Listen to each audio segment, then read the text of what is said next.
ULB Podcast. Les podcasts de l'Université libre de Bruxelles.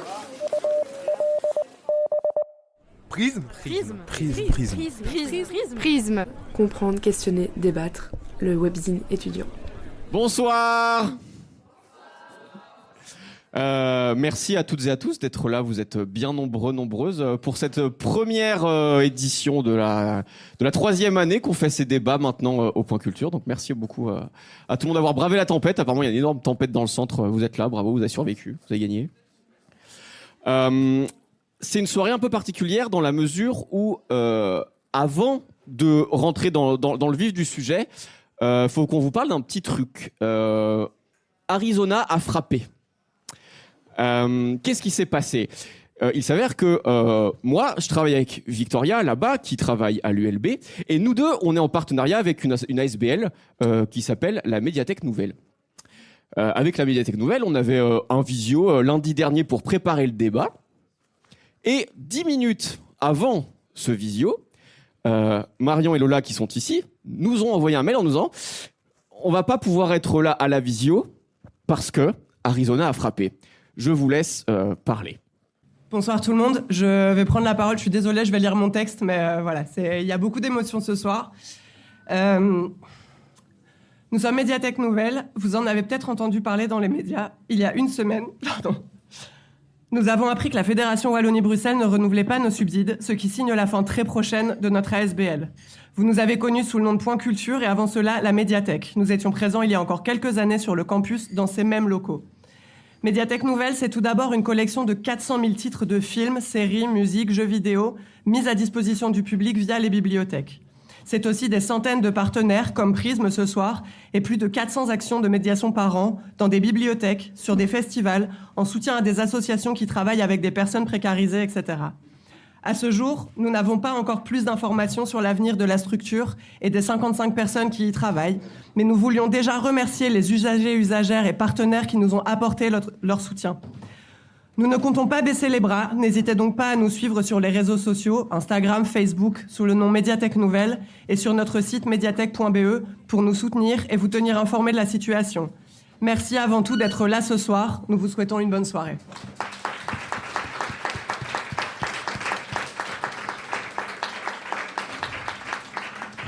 Et juste pour ajouter, c'est quand même une ASBL qui existe depuis maintenant 70 ans, donc on n'est pas tout récent. Et c'est vrai qu'on se demande aussi l'accès, ce que ça dit en termes d'idéologie, l'accès à la culture, l'accès à la démocratie, l'accès à la culture gratuite pour des publics plus précarisés. Donc voilà, on vous a mis, je vous avoue, des petits stickers sur les tables. N'hésitez pas à les coller partout. Et même si on est en train de couler, on essaie d'être le plus visible possible, parce que si on coule, ce sera pas sans bruit. Donc voilà, on aura sans doute encore besoin d'aide et de soutien. Et si jamais on a mis quelques petits t-shirts et tote bags là sur le côté gratuitement, n'hésitez pas à vous servir. Et voilà, merci. Donc si vous voyez que la situation est grave, en fait, on parle purement de l'annulation d'un truc qui a 70 ans. Ça se fait pas comme ça, normalement. Donc voilà, n'hésitez pas à en parler autour de vous, à faire de la pub, à coller les stickers, à porter les t-shirts et à propager la bonne parole. Voilà. Alors, donc, on va reprendre le fil de la soirée. Vous verrez que pour, finalement, cette nouvelle édition, la recette n'a pas vraiment changé, voire pas du tout, en fait. Pourquoi changer une équipe qui gagne, finalement ? Oui, c'est cette formule, on l'aime, vous l'aimez, on vous aime, vous nous aimez, tout le monde s'aime, donc c'est super, quoi. Et oui, ce soir, on va parler d'amour. C'est un des sujets peut-être les plus universels du monde. Et le nombre que vous êtes ce soir le prouve. Dites vous-même qu'on a dû refuser du monde, donc c'est pour vous dire que ça a du succès. Oui. Question con, mais qui n'a jamais aimé, finalement ? Que ce soit un film, un plat, un lieu, ou bien évidemment quelqu'un. Nous avons toutes et tous déjà vécu cette drôle de sensation indescriptible. Ce moment où on se rend compte que ce truc ou ce quelqu'un, ça me fait quelque chose. Ça naît d'une émotion pure, mais est-ce que c'est que ça ? Pour un coucher de soleil admiré depuis la plage de Plankenberg, ou pour une mangue qu'on n'imaginait pas qu'elle puisse avoir un tel goût, peut-être. Mais pour l'amour avec un grand A, certainement pas. Et oui, il n'y a pas de raison que les histoires d'amour ne subissent pas les foudres constructivistes de la société, pour le meilleur et pour le pire. Ce soir, évidemment, on va s'intéresser au pire. C'est pour ça que vous êtes ici, n'est-ce pas ? Cependant, vous vous doutez bien que c'est un sujet extrêmement vaste, bien trop vaste pour qu'on parle de tout en une soirée. C'est pour ça que, pour la première fois, ces sujets, on va les diviser et on va en parler. Dans un deuxième temps, on abordera d'autres questions qui sont sensibles au même thème dans plusieurs mois. Voilà. Donc, si vous n'avez pas l'occasion de pouvoir dire tout ce que vous souhaitez ce soir, et ce sera le cas, évidemment, vu le nombre que vous êtes, vous aurez une deuxième chance dans quelques mois. Je crois que c'est en février. Voilà. Donc, vous avez le temps de bien macérer ce que vous aurez à dire. Voilà. Donc, vous aurez une deuxième chance. Mais pour ce soir, de quoi on va parler ? On va parler d'amour, ça d'accord, et surtout des difficultés qui vont avec. Pour sauver l'amour, nous avons 3 personnes ici avec moi. Elles n'ont pas été choisies par hasard, bien sûr. Je vais vous laisser vous présenter et expliquer du coup pourquoi vous êtes à mes côtés ce soir. On peut commencer par Sarah, dans l'ordre de table. Bonsoir à toutes et tous. Donc moi je m'appelle Sarah Miller, je suis docteure en psychologie, je suis psychothérapeute systémicienne et sexologue clinicienne. Je travaille ici à l'ULB dans le master en sexologie comme professeur et je travaille sur le terrain dans un planning familial ici à Ixelles. Bonsoir à tous. Moi, c'est Lirim Tazdelen. Je suis sexologue et thérapeute de couple. Sexologue ici à Ixelles en libéral, mais aussi à l'hôpital. Je fais aussi à l'ULB ici un doctorat avec ma directrice de thèse qui est Sarah Miller. Et alors, j'enseigne aussi la sexologie clinique. J'enseigne les travaux pratiques pour les futurs sexologues ici à l'ULB. Mon travail en cabinet ou à l'université, en fait, il tourne autour d'une même question: comment nos histoires, nos corps, nos croyances influencent notre façon d'aimer, de désirer et d'être en lien avec les autres.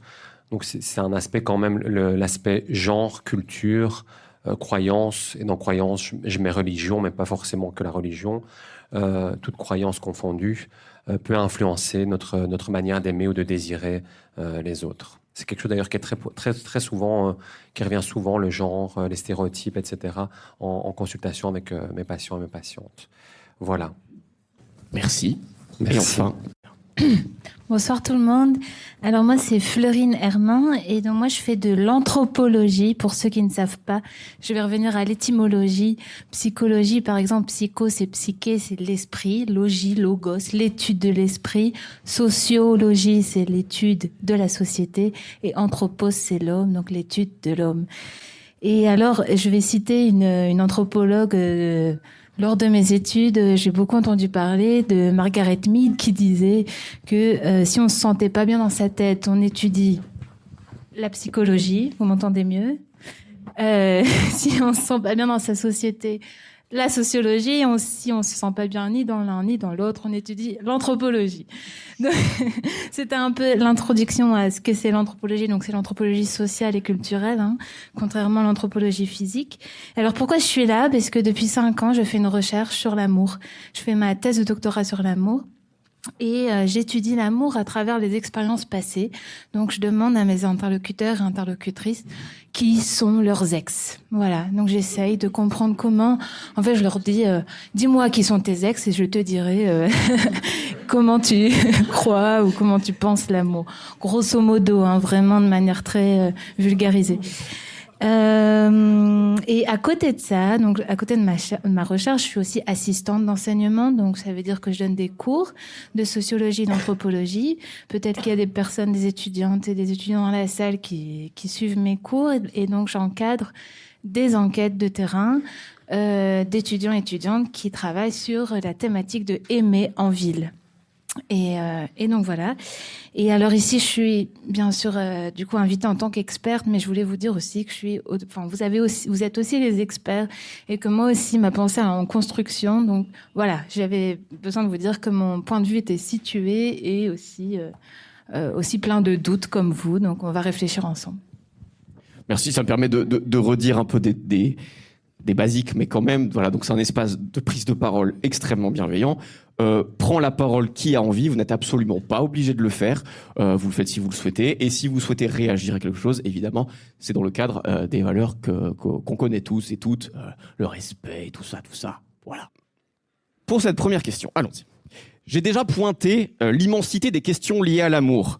On a donc dû décider d'un angle d'attaque bien particulier pour cette problématique, et ce sera celle de l'influence des objets culturels sur la manière dont on conçoit, vit et éprouve nos relations amoureuses.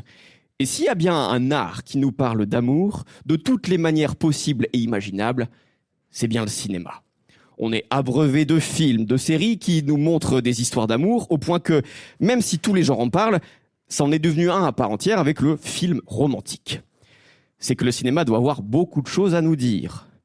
Et oui, on a toutes et tous vu, ados aux hormones incomprises, des histoires qu'on voulait vivre nous aussi, avant de se rendre compte en faisant évoluer nos points de vue que, en fait, elles étaient vraiment problématiques, claquées au sol, parce que toxiques, que ce soit Chuck de Gossip Girl qui joue au Monopoly avec sa meuf, que ce soit Barney de I Met Your Mother, Petit Rigolo ou Red Flag ambulant, ou encore Ross de Friends, doctorant en jalousie, que des hommes. Bref. À l'inverse, on peut aussi voir au cinéma des histoires fantasmées, parfaites, que, je n'ai pas peur de vous le dire, n'arrivent qu'au cinéma. Des relations problématiques, des relations qu'on idéalise alors qu'elles sont problématiques. On peut aussi soulever le fait que ces histoires, elles sont majoritairement vécues par des gens qui ont des profils souvent semblables, où l'inclusivité n'est pas encore évidente. On va commencer avec 2 extraits. Le premier, je vais vous le présenter, ce sera Lola qui présentera le second. Le premier, c'est un film qui date de 1978, un film de Randall Kaiser et qui s'appelle Grease. J'imagine que tout le monde a déjà entendu parler de Grease dans la salle. Grease, c'est une sorte de jalon du film romantique. Tout le monde a, d'une manière ou d'une autre, rêvé d'être Sandy et de rencontrer Danny, ou d'être Danny et de pouvoir séduire Sandy. En fait, il y a un trope qu'on retrouve dans Grease, qu'on va retrouver dans plein de films romantiques. C'est celui de la Vierge effarouchée versus le bad boy. Alors pourquoi on vous présente Grease ce soir parmi les autres films? Parce qu'il est intéressant sur le fait qu'en 1h45, le personnage de Sandy, donc le personnage féminin, va complètement changer pour se conformer à ce que le personnage masculin attend d'elle. Ils se rencontrent en vacances. D'une certaine manière, ils vivent une sorte d'idylle incroyable. Et puis, de retour à l'école, chacun reprend son rôle. Et Danny, joué par John Travolta, redevient le bad boy qui met complètement de côté Sandy parce qu'elle ne correspond pas aux femmes avec lesquelles il a l'habitude de relationner. Et du coup, en fait, tout au long du film et surtout vers la fin, on va voir Sandy changer complètement. Donc, fille un peu, on va dire girly, bande de filles, plutôt vierge effarouchée, comme je le disais. Ça va devenir un personnage un peu plus ténébreux. Elle va se mettre à fumer, elle va porter des blousons en cuir. Ça a été extrêmement idéalisé. On peut se poser évidemment la question à quel point c'est problématique de changer pour un ou une partenaire.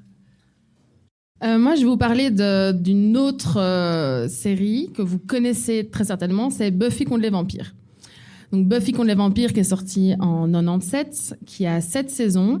Et je pourrais parler de son premier amour un petit peu problématique avec un homme qui a quelques centaines d'années en plus qu'elle, mais je ne vais pas parler de celle-ci. Je vais plutôt m'attarder sur la deuxième relation extrêmement problématique, qui est sa relation d'amour avec Spike. Spike qui est, un vampire, mais ce n'est pas vraiment le problème. Le problème, c'est que ça a un petit peu mis en avant et normalisé une relation d'amour très toxique et violente. C'est-à-dire que souvent, quand on parle de la relation de Buffy et de Spike, on met en avant une agression sexuelle qui a lieu, que Spike fait sur Buffy, où il y a une tentative de viol. Mais en réalité, il y a plein d'agressions sexuelles avant, il y a énormément de harcèlement, il y a énormément d'abus de pouvoir, mais c'est très peu mis en avant, c'est très peu normalisé.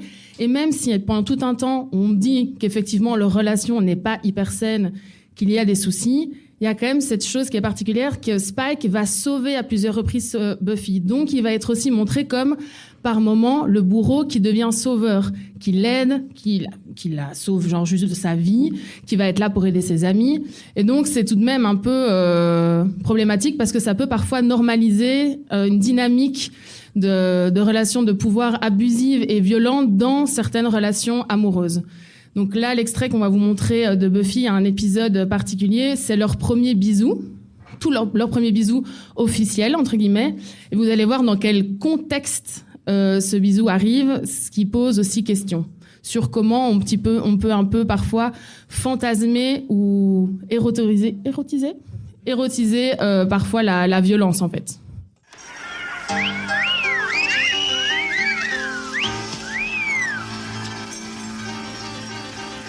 Sandy? Tell me about it.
Slayer.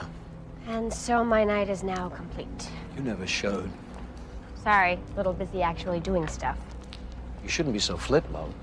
What are you gonna do, walk behind me to death? I'm just saying things might be a little different.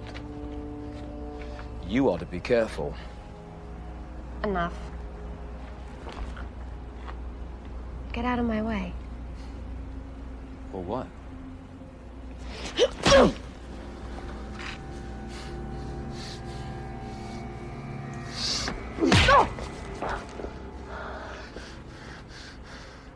Oh, the pain.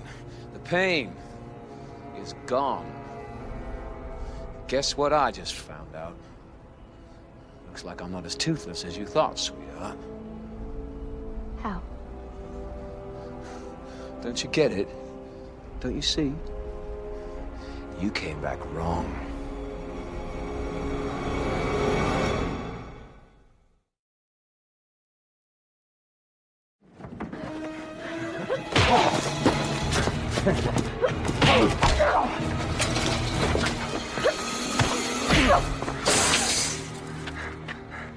Trick. You did something to the chip. It's trick. No trick. It's not me. It's you. Just you. In fact, that's the funny part. You're the one that's changed. That's why this doesn't hurt me. Came back a little less human than you were. You're wrong. And how come you're so spooked, love? And why can't I do that?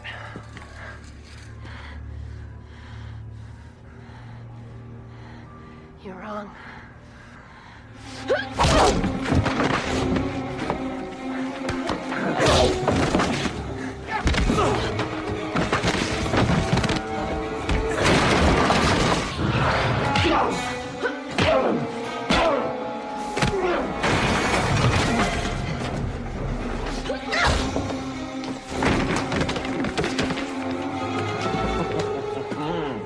Oh, poor little lost girl.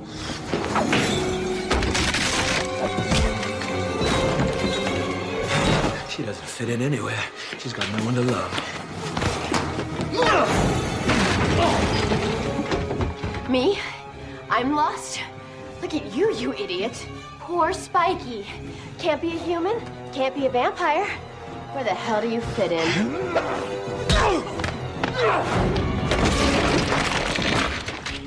Your job is to kill the Slayer, but all you can do is follow me around making moon eyes. I'm in love with you. You're in love with pain. Admit it. You like me because you enjoy getting beat down. So really, who screwed up? Hello, vampire. I'm supposed to be treading on the dark side.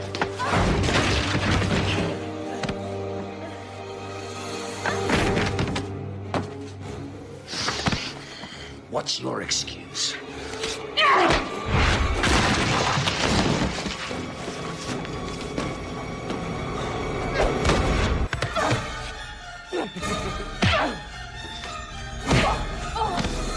I wasn't planning on hurting you much.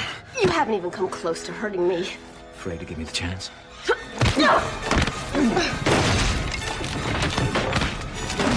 You afraid I'm gonna...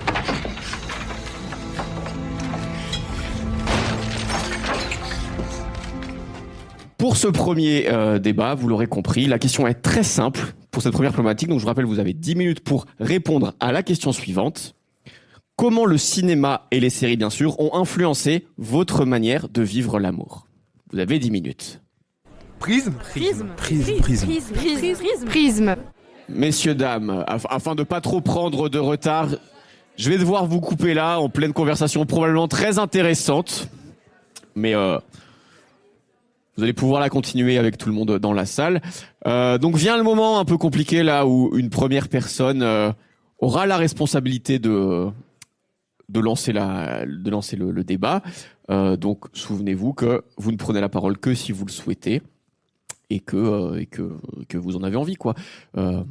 Donc n'hésitez pas à dire, ça peut être soit un espèce une compile de tout ce qui s'est dit autour de votre table ou quelque chose qui vous a particulièrement marqué ou voilà. Non, bref, vous pouvez lancer la chose. Merci à la personne courageuse qui se lance.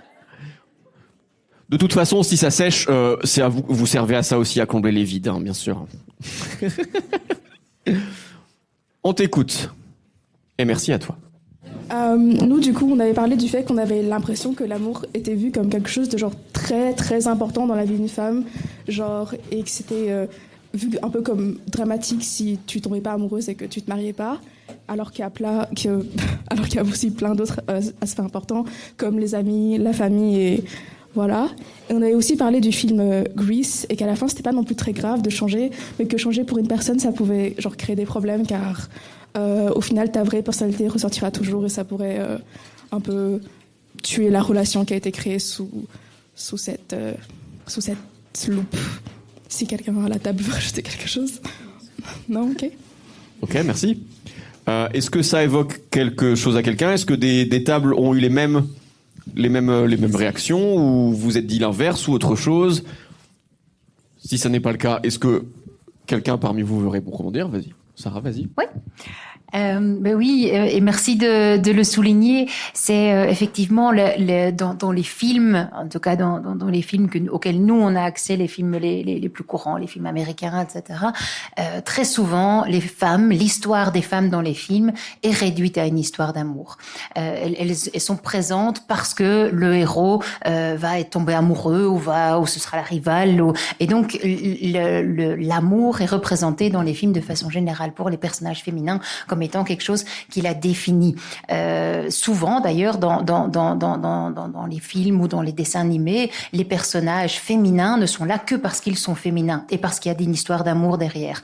Les personnages masculins auront un rôle, ce sera le courageux, ce sera le froussard, et les personnages féminins sont définis par l'amour. Il y a une échelle, je ne sais pas si vous connaissez le score du test de Bechdel. Oui, donc on regarde les films et je vous invite à réfléchir à plusieurs films et à faire ce test-là. Il y a 3 critères pour essayer de voir justement évaluer les représentations des personnages féminins dans les films. Et donc il faut comme premier critère qu'il y ait au moins 2 personnages féminins nommés. Et vous allez voir, c'est pas si courant que ça dans les films qu'on donne le nom d'au moins 2 personnages féminins, qu'elles parlent ensemble au moins une fois, mais pas de l'amour. Pas d'un personnage masculin, parce que on est en train de se disputer pour savoir qui va être avec le personnage masculin principal, et qu'elles aient un moment où elles parlent effectivement à 2. Et ben ça, il n'y a pas beaucoup de films du tout qui correspondent à ces différents critères. Waouh. Le test de Bechdel, ouais. J'avais entendu parler d'une autre théorie un peu similaire, plus récente, dont j'ai entendu parler récemment, qui disait c'est un peu les mêmes objectifs, mais c'est le personnage féminin, remplacez-le par un pot de fleurs et voyez si ça change quelque chose à l'intrigue. Et pareil, il y en a beaucoup qui ne réussissent pas ce test. Donc ça veut dire beaucoup de choses. Du coup, moi, j'ai presque envie de demander aux femmes dans la salle, est-ce que ça... peut-être au début, dans votre construction en tout cas, est-ce que vous avez eu l'impression que ça a eu un impact et est-ce que vous êtes dit, au même titre que les personnages dans le film, les personnages féminins ne sont là que parce qu'ils sont féminins, est-ce que vous aussi, à un moment, ça vous a mis en position comme ça de dire je n'existe pas que par l'amour, mais en tout cas, c'est par l'amour que je vais construire mon identité de femme? Est-ce que certaines personnes se sont dit ça ou ça reste cantonné au film, au cinéma? Ben oui, du coup, en fait, que ce soit dans la phase de l'adolescence ou même dans n'importe quelle phase encore maintenant, j'ai 19 ans, du coup, je rentre tout doucement dans le monde adulte. Et je suis à peine en train de construire mon avenir, ma vie, mais j'ai l'impression de ne pas exister si je vis pas une idylle amoureuse ou si je trouve pas mon prince charmant ou mon bad boy, peu importe. Mais si je le trouve pas, j'ai l'impression que au final ma vie elle va servir à rien. Je sais que c'est pas bien de penser ça, mais c'est plus fort que moi de me dire que oui, regardez, au moins j'aurai des sujets de conversation avec mes copines ou j'aurai une vie entre guillemets. Or que ma vie, je sais très bien que ma vie se résume pas à ça. J'ai des amis, j'ai de la famille, je fais des études. Donc oui, j'ai tout pour être heureuse, mais j'ai pas l'amour de ma vie, quoi. Donc oui, je trouve que ça influence beaucoup, pas le métabolisme, ça influence beaucoup le mental, en fait. Parce que parfois aussi, je me sens triste pour aucune raison, tout simplement parce que j'ai pas d'homme. Je me dis, imaginons, j'avais un copain, j'aurais été trop heureuse et tout, j'aurais raconté ma vie, j'aurais raconté mes anecdotes, et au final, voilà, quoi. Quand je parle avec un garçon, je me dis, ah non. Ah non, en fait, c'est super gênant, donc on va éviter. Non, mais oui, du coup, c'est super réduit et ça restreint beaucoup de choses, je trouve. Que ce soit pour moi ou pour des personnes qui s'identifient à ma situation, je trouve que c'est important de le dire et de se dire que on n'est pas restreinte à ça au final. Merci beaucoup pour ton témoignage. J'imagine que beaucoup de personnes partagent cette sensation-là dans la salle. Ça buzz à tous les coins de rue. Bonsoir. J'ai un contre-exemple à ce que tu viens de dire. Je pense que... moi j'ai 29 ans, donc j'ai 10 ans de plus que toi. Et le cinéma a influencé ma manière de voir l'amour, notamment, je pense à Titanic, je sais pas si tout le monde l'a vu ici. Forcément, ouais, c'est pas qu'une histoire de génération. Titanic, moi quand je l'ai vu, je devais avoir 4 ou 5 ans. Et je trouvais que c'était... j'ai pleuré comme j'imagine tout le monde ici. Je trouvais que c'était une histoire d'amour incroyable et que... les personnages pouvaient se réaliser que grâce à ça. Et en fait, en le revoyant récemment, on se rend compte que le personnage de Rose, que vous voyez, j'imagine, est vachement indépendant, en fait.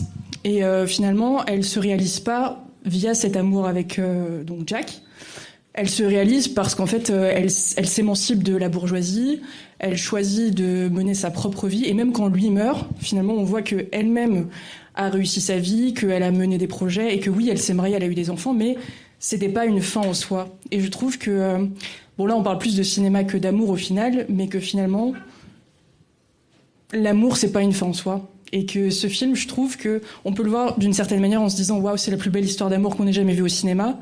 Mais en fait, c'est une histoire d'amour, je crois, qui est une histoire d'amour de soi, surtout.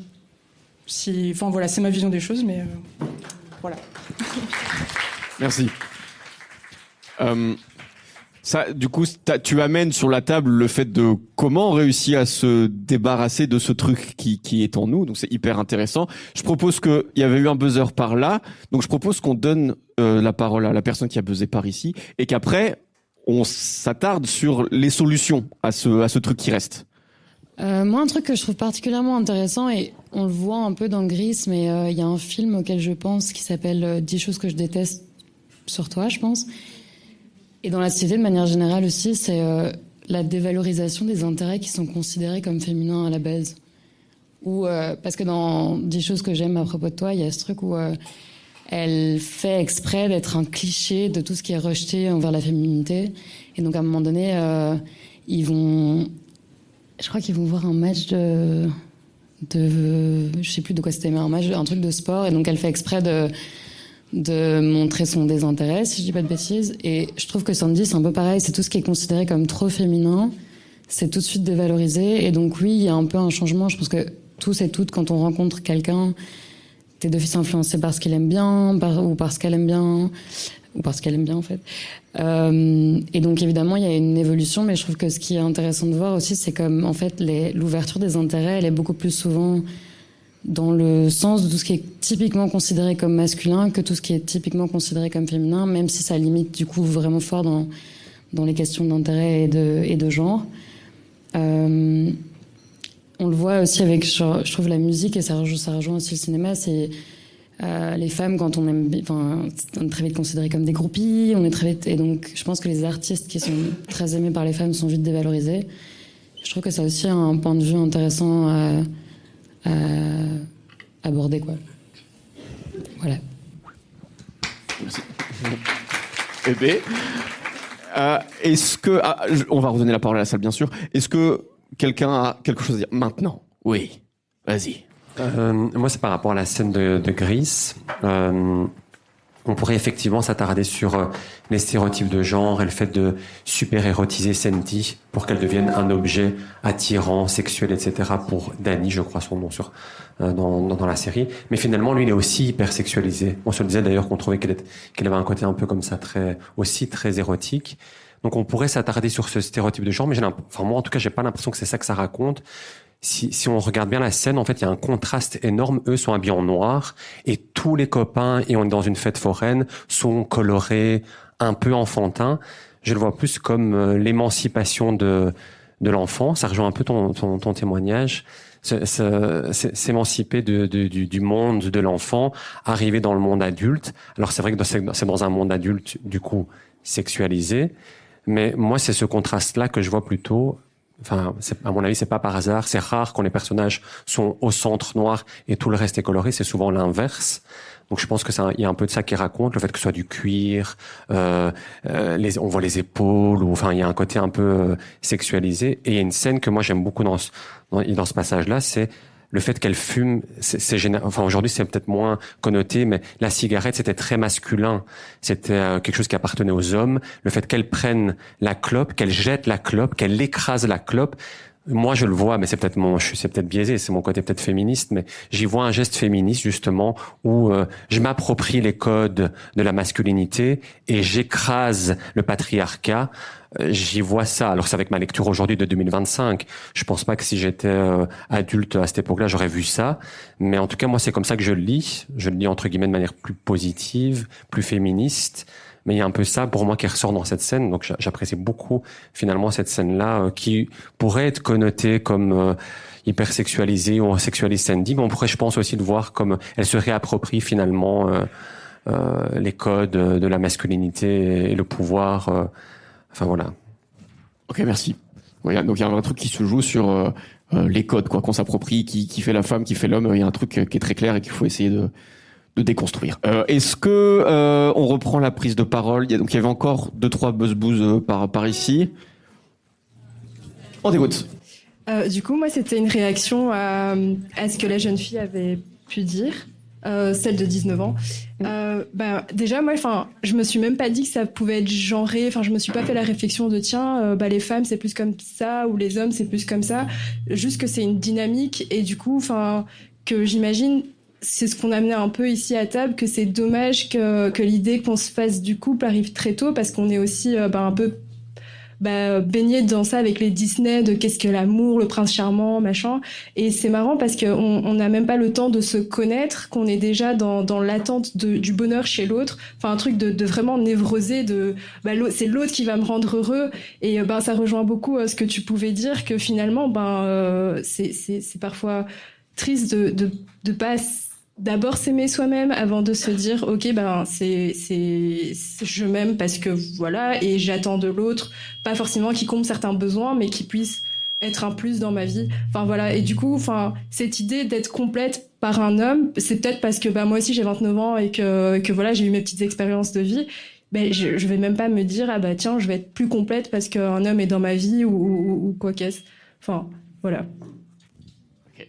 Merci.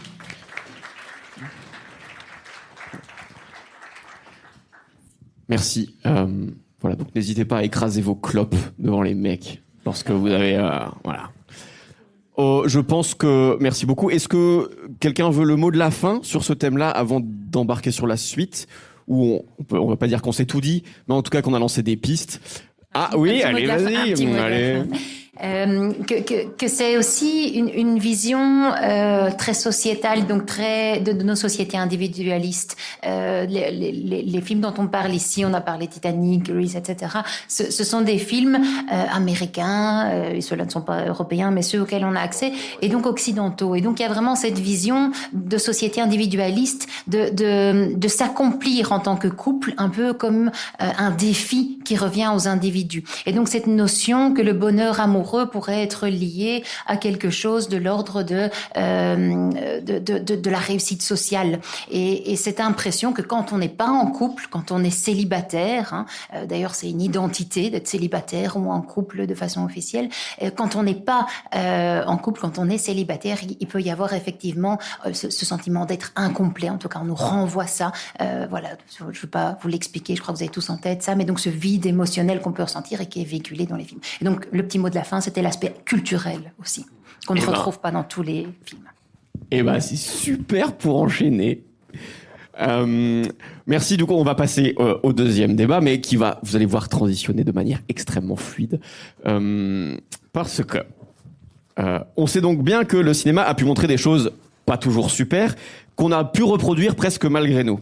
Mais au même titre, du coup, qu'on s'est nourri de lui, peut-être que lui-même s'est nourri de quelque chose, le cinéma. De nous peut-être, ou en tout cas de notre société. Ça fait un peu le serpent qui se mord la queue, mais je pense ne pas trop prendre de risques en imaginant que le 7e art et les autres séries romantiques, elles s'inspirent de nos histoires à nous. À se demander si le red flag originel vient d'un film ou d'un vrai gars. Le cinéma nous montre peut-être ce qu'on a envie de voir, ce qu'on connaît de notre société, avec ses injonctions, ses stéréotypes de genre, son rapport à la sexualité. Oui, on n'a pas parlé de porno, mais c'est un genre aussi. Ou encore de ces comportements toxiques devenus répandus. Peut-être alors qu'avant de taper sur les films, avec nos regards jeunes, en déconstruction, tapons-nous sur les doigts et observons ce que notre monde fait de l'amour. Et pour cette deuxième partie, nous, on a choisi de partir justement sur cette question de ce dont on pourrait se défaire pour mieux repenser l'amour. On est parti sur la question de la sexualité et de sa représentation à l'écran. Le premier extrait qu'on va vous montrer, c'est un extrait d'un film qui s'appelle Marriage Story. C'est un film de 2019 de Noah Baumbach. Et alors, il a une histoire intéressante, ce film, puisque c'est le premier film produit par Netflix entièrement et sorti essentiellement sur une plateforme de visionnage qui a été présenté à la Mostra de Venise. Donc voilà, c'est pour l'anecdote. C'est un film qui met en scène, en fait, la chute complète du mariage de deux personnages joués pour l'homme par Adam Driver et pour la femme par Scarlett Johansson. Lui, il est metteur en scène de théâtre. Elle, c'est une actrice qui a débuté dans des films pour ados et qui travaille aujourd'hui avec son mari. ils vont mal, ils décident de divorcer. Et en fait, le film va suivre d'une certaine manière toute la chute de leur mariage. Et alors, l'extrait qu'on va vous montrer, vous allez voir, il n'y a pas vraiment de sous-titres. Il est en anglais, vous verrez le script qui est écrit en dessous. Mais on veut vous le montrer pour 2 raisons. 1, parce que dans ce qui se raconte, il y a un point qui est essentiel. Et alors, on a en fait, d'une certaine manière, bizarrement galéré à trouver un extrait tout en sachant qu'il y en avait des dizaines et même des centaines dans l'histoire du cinéma et des séries. C'est le moment où le mec reproche à sa meuf, ça peut fonctionner dans l'autre sens, hein, mais en gros, de ne pas vouloir coucher avec. Et donc, vous verrez qu'ici, c'est l'histoire d'une tromperie. Il a trompé sa femme, mais enfin, il l'a pas vraiment trompé parce que ça fait 1 an qu'elle voulait plus coucher avec lui. Énorme red flag pour le coup, mais si vous réfléchissez, a priori, il y en a pas mal des films que vous avez vus qui reprennent ce trope encore une fois de manière assez régulière. Ce qui est intéressant aussi, vous allez le voir, c'est d'une certaine manière dans cet extrait, c'est pour ça qu'on vous le passe quand même, le non-verbal entre les 2 personnages. Alors il faut savoir qu'Adam Driver, pour celles et ceux qui ont vu cette série il y a un bout de temps, il jouait dans Girls, je sais pas si ça vous dit quelque chose, et c'était la sorte de beau gosse ténébreux particulièrement toxique. Et en fait, c'est intéressant parce que c'est un acteur qui joue quasi toujours, vous allez sûrement le reconnaître, des rôles de beau gosse complètement toxiques.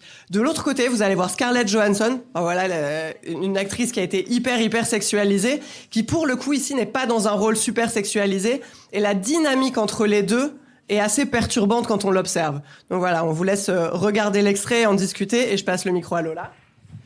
Et la seconde chose qu'on va vous montrer, c'est pas vraiment un extrait, c'est plutôt un court reportage qu'on laissera sans doute pas dans son entièreté, comme ça vous êtes prévenus, ne soyez pas frustrés si je le coupe à un moment, c'est parce qu'il est un peu long et qu'on sait que le timing est toujours un peu serré aujourd'hui dans ce genre de soirée. Mais c'est pour vous parler, quand on parle de représentation, quand on parle de déconstruire l'image qu'on peut avoir de l'amour, comment on en parle et comment on parle finalement aussi d'intimité. C'est quand même un sujet très important. Et donc, petit à petit, si notre société évolue et se pose, j'espère, les bonnes questions, c'est la mise en place d'un nouveau métier qui est coordinatrice d'intimité dans le cinéma. Donc là, c'est vraiment un petit, je vais pas vous en dire trop parce que la vidéo le fait vraiment très bien, le petit reportage est assez intéressant de voir comment c'est accepté. Là, ça parle principalement de la France, mais je pense qu'on peut l'étendre aussi à la Belgique, finalement, c'est assez pareil. Comment c'est accepté, comment ça arrive, pourquoi c'est important. Et après, je trouve que c'est aussi intéressant d'en parler. Mais quand on parle de cette idée d'évolution des représentations, d'évolution de nos pratiques et d'évolution de la considération des personnes et de l'amour, pour moi, c'est un sujet, c'est pour nous deux d'ailleurs, incontournable. Donc on vous laisse avec les extraits. People used to tell me that you were too selfish to be a great artist, and I used to defend you. They were absolutely right. All your best acting is behind you. You're back to being a hack. You gaslighted me. You're a fucking villain. Oh, you want to present yourself as a victim because it's a good legal strategy? Fine. But you and I both know you chose this life. You wanted it until you didn't. You used me so you could get out of LA. I didn't use you. You did, and then you blamed me for it. You always made me aware of what I was doing wrong, how I was falling short. Life with you was joyless. What, so then you had to go and fuck someone else? You shouldn't be upset that I fucked her. You should be upset that I had a laugh with her. Do you love her? No, but she didn't hate me. You hated me. You hated me. You fucked somebody we worked with. You stopped having sex with me in the last year. I never cheated on you. That was cheating on me. But there's so much I could have done. I was a director in my 20s who came from nothing and was suddenly on the cover of fucking Time Out New York. I was hot shit and I wanted to fuck everybody and I didn't. And I loved you and I didn't want to lose you. But I'm in my 20s and I didn't want to lose that too and I kind of did. And you wanted so much, so fast. I didn't even want to get married. Fuck it! There's so much I didn't do. Thanks for that. You're welcome. I can't believe I have to know you forever. Oh, you're fucking insane. And you're fucking winning! Are you kidding me? I wanted to be married. I'd already lost. You didn't love me as much as I loved you. What does that have to do with LA? What? You're so merged with your own selfishness, you don't even identify it as selfishness anymore. You're such a dick! Every day I wake up and I hope you're dead. Dead like it. If I could guarantee Henry would be okay, I'd hope you'd get an illness and then get hit by a car and die.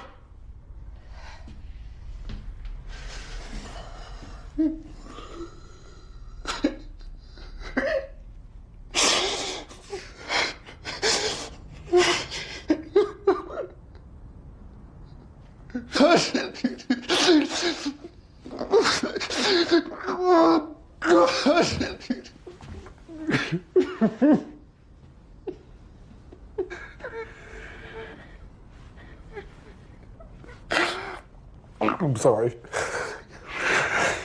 Me too.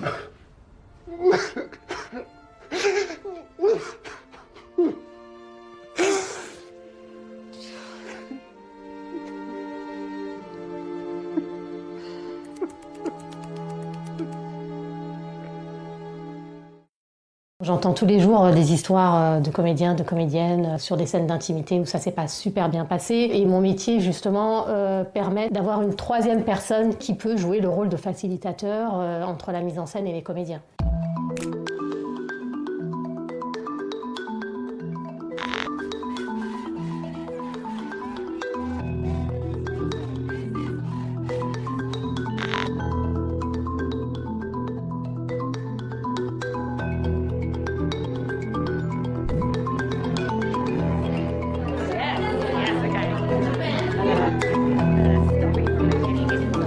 Coordinatrice d'intimité, c'est collaborer avec la mise en scène, des comédiens pour créer des scènes d'intimité, de nudité, s'assurer du consentement de tous les comédiens pendant tout le processus créatif et créer un environnement de travail qui soit sécure, collaboratif, éthique pour les comédiens mais aussi pour toute l'équipe d'un tournage.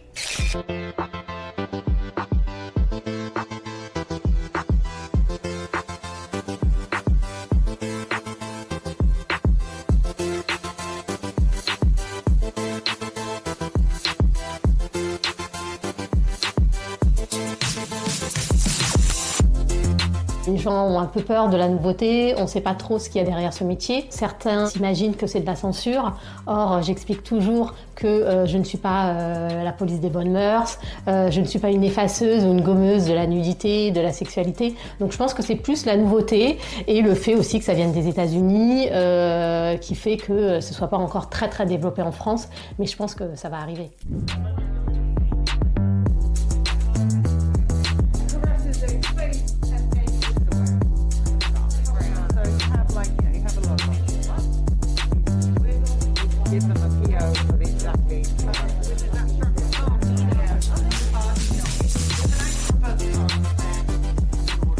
Je travaille sur la base d'un scénario, je vais pouvoir l'analyser, voir quelles sont les scènes qui peuvent nécessiter une intervention. Ensuite, on en parle avec le réalisateur pour comprendre ce qu'il imagine. J'en parle aussi avec les comédiens, les comédiennes pour comprendre ce qu'ils sont prêts à faire, à ne pas faire, ce qu'ils sont prêts à montrer, ne pas montrer. On va aussi voir avec le département costume pour voir tout ce qu'on peut utiliser, si on doit cacher une poitrine, si on doit cacher des fesses. Et puis après, je suis là sur le tournage. S'il y a des modifications, si les comédiens, les comédiennes sont toujours OK avec ce qu'on leur demande. Et puis après, on tourne les scènes.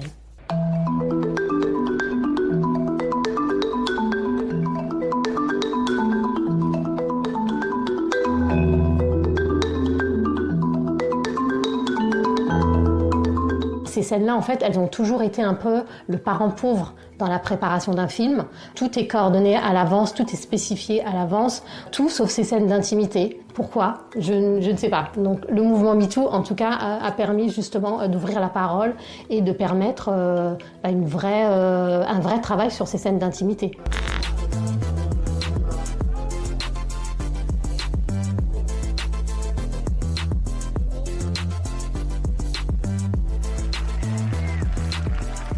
Ce n'est pas juste pour les comédiennes, je travaille aussi avec les comédiens. Eux aussi ont des limites, pas envie de faire certaines choses.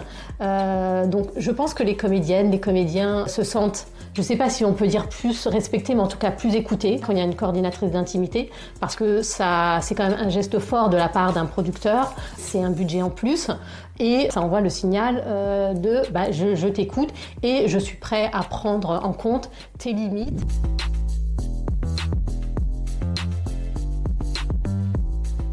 Parfois, je rencontre des réalisateurs qui me disent « mais moi, je suis très ouvert à la discussion et on peut venir me dire des choses ». Mais j'essaye de leur faire comprendre que même si le metteur en scène est très open, Parfois, c'est compliqué de lui dire des choses. Les comédiens sont quand même particulièrement vulnérables quand ils sont engagés dans des scènes d'intimité et de nudité. On a envie de travailler quand on est comédien et c'est compliqué parfois de dire directement à son metteur en scène « Non, j'ai pas envie de faire ça. Non, j'ai pas envie de montrer ça. » On veut pas être le comédien avec qui c'est compliqué de travailler. On a besoin d'une tierce personne parfois pour faire passer des messages. Et les réalisateurs, en général, quand je leur explique ça, et que je leur explique que je ne suis pas là pour censurer, c'est justement permettre aux réalisateurs d'utiliser la nudité, le corps, la sexualité de manière artistique, comme on l'a toujours fait, mais dans un cadre professionnel. Et là, en général, il n'y a aucun souci avec les réalisateurs. Au contraire.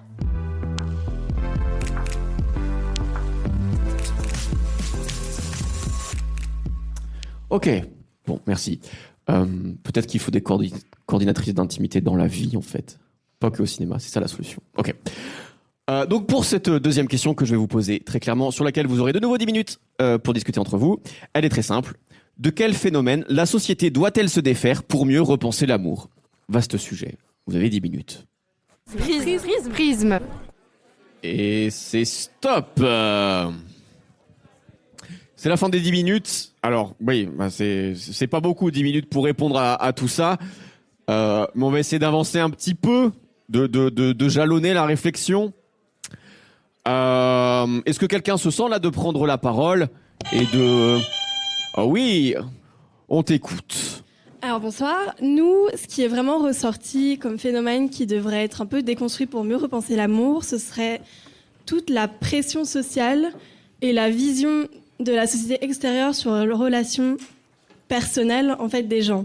On a vu un peu deux visions. Il y a la vision plutôt sentimentale qu'on a déjà explorée avec la pression sociale qui veut que tout le monde ait une relation et que si on n'a pas de relation, en fait, on n'est pas complet. Par exemple, les amis qu'on ne voit pas souvent, la première question qu'ils vont nous poser pour avoir un peu une update dans notre vie, c'est « Ah, est-ce que maintenant tu as quelqu'un ?» Alors non. Mais j'ai fait plein d'autres trucs dans ma vie et on peut en parler. Et donc c'est vraiment toujours est-ce que t'as quelqu'un, est-ce que t'as fait ci, est-ce que t'as fait ça. Et si t'es seul, c'est un peu limite on est décevant pour les gens quand on est seul. Et donc ça c'est vraiment la pression plutôt sentimentale. Mais d'un côté il y a aussi tout le côté performance sexuelle qui est importante aussi dans la société. C'est que il y a un regard de performance sur les relations et de comment elles devraient être. Ça c'est très fort marqué, par exemple, dans la porno, où, en fait, s'il n'y a pas d'orgasme dans une relation, c'est limite si ça servait à rien. Alors que, au lieu de voir ça comme une performance et d'une checklist, en fait, à valider, moi, je trouve qu'on devrait plutôt repenser ça comme un échange entre deux personnes. Et donc, c'est vraiment cette vision de la société et le regard qu'a la société extérieure sur les relations intimes. Je trouve qu'il devrait être un peu déconstruit parce qu'au final, c'est quelque chose qui concerne les gens seuls et la société ne devrait pas avoir un regard dessus, quoi. Voilà. Merci. C'est super, t'as déjà toutes les bonnes bases pour être une excellente sexologue. J'ai entendu un autre buzzer, mais il y a eu un premier autre buzzer ici, s'il te plaît. Bonsoir à tous. Concernant les phénomènes de la société desquels on devrait se défaire pour mieux repenser l'amour, pour ma part, je pense qu'il faudrait tabler sur des éléments beaucoup plus pragmatiques en mettant en avant l'équité dont ce monde a besoin entre hommes et femmes. Par exemple, toutes les rues devraient être parfaitement éclairées. On ne devrait pas avoir de coins sombres. Ce serait une graine qu'on peut déjà implanter dans l'inconscient collectif pour se dire qu'il est nécessaire de vivre en sécurité, que ce soit hommes et femmes, et de prendre en compte le point de vue des femmes, étant donné que la majorité des agressions sont d'un sexe masculin vers un sexe féminin, et que même d'un point de vue biologique, les femmes sont physiquement moins fortes que les hommes, donc forcément plus susceptibles d'avoir ce rôle de victime. On ne va pas revenir sur la question de l'égalité des salaires, mais je pense qu'effectivement, moi je ne suis pas pour un principe d'égalité pure. Je suis pour un principe d'équité et de sécurité pour tout un chacun. Donc je pense qu'avec ce genre d'action, on peut déjà changer la perception des genres et des ressentis des genres. Et je pense que ça peut être un début pour mieux repenser les relations par la suite. Pour rebondir sur quelque chose que tu as dit. La première question, effectivement, pour briser la glace, quand on n'a pas vu un ami depuis longtemps, c'est est-ce que tu as quelqu'un? C'est vrai que, je pense que c'est surtout parce que c'est le sujet le plus intéressant. Mais effectivement, je trouve que la question est très mal posée et qu'elle ferme un peu les réponses. Parce qu'on peut être célibataire et quand même avoir des choses à raconter. Donc, au lieu de peut-être dire « Ah, quoi de nouveau? As-tu quelqu'un ?»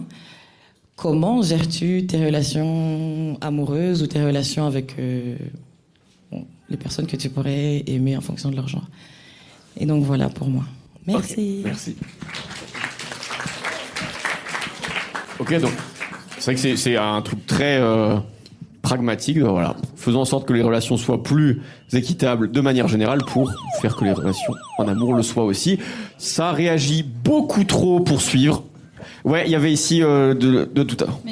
J'entends ce que tu veux dire pour ça, mais pour moi, en fait, c'est plus des mesures d'égalité qu'il faut. Enfin, l'équité, veut dire venir caler des choses. Et en fait, on a souvent l'image on met des caisses sur les gens pour qu'ils voient au-dessus du mur. Et en fait, moi, je suis pour qu'on détruise le mur plutôt qu'on mette des caisses. Et du coup, c'est plus la question d'égalité. Mais je suis d'accord avec toi sur le fait que écouter les femmes, c'est important. Écouter les personnes minorisées, c'est important. Moi, je voulais prendre la parole par rapport au phénomène de la société. On a beaucoup parlé de la question de l'âme sœur. On est bercé avec l'âme sœur, comme quoi on aurait une âme sœur, la recherche d'une personne dans notre vie. Et en fait, je pense qu'il faudrait qu'on considère qu'on a potentiellement plusieurs âmes sœurs dans nos vies. Et que l'âme sœur n'est pas que de l'amour romantique. Parce que ce soir, on parle d'amour, mais en réalité, on parle d'amour romantique. Et que l'amour, pour moi, en tout cas, il n'est pas que dans la sphère romantique, il peut aussi être de l'ordre de l'amitié. Et donc, par exemple, je prenais un exemple très personnel qui est pour moi, j'ai une âme sœur qui est ma meilleure amie. Et à aucun moment de ma vie, je l'ai considérée comme quelque chose d'autre que ma meilleure amie. Je l'ai jamais pensée comme étant pouvant être ma partenaire, ou avoir des relations sexuelles avec, alors que je suis moi-même et elle-même, on est bi toutes les deux. Donc en soi, c'est pas comme si en plus de ça, on n'était pas attirés par un genre différent d'une autre, mais voilà, et donc il y avait cette question de remettre en fait l'amitié au centre et penser l'amour comme l'amitié aussi, qui est quelque chose de très important et qui pourrait nous permettre de changer de regard. Tu m'obliges à spoiler, mais la troisième partie parle d'amitié. Non, mais ça m'étonne pas. J'espère bien. Ah, ouais. Je vais laisser la parole à Florine un peu, et après on revient à la salle. Oui, merci pour ton témoignage. Moi, ça m'a fait penser, en fait, finalement, quand tu dis, l'âme sœur est plurielle, il n'y a pas une âme sœur. En fait, moi, je dirais que une des choses, en sociologie, en anthropologie, finalement, on n'est pas forcément interventionniste, c'est-à-dire qu'on va pas donner des solutions, on fait plutôt des constats de la société. Mais en tout cas, il y a un constat que je vous invite à faire, c'est la question des proverbes, et notamment, par exemple, l'amour rend aveugle, en amour on ne compte pas, ou là, par exemple, chercher sa moitié.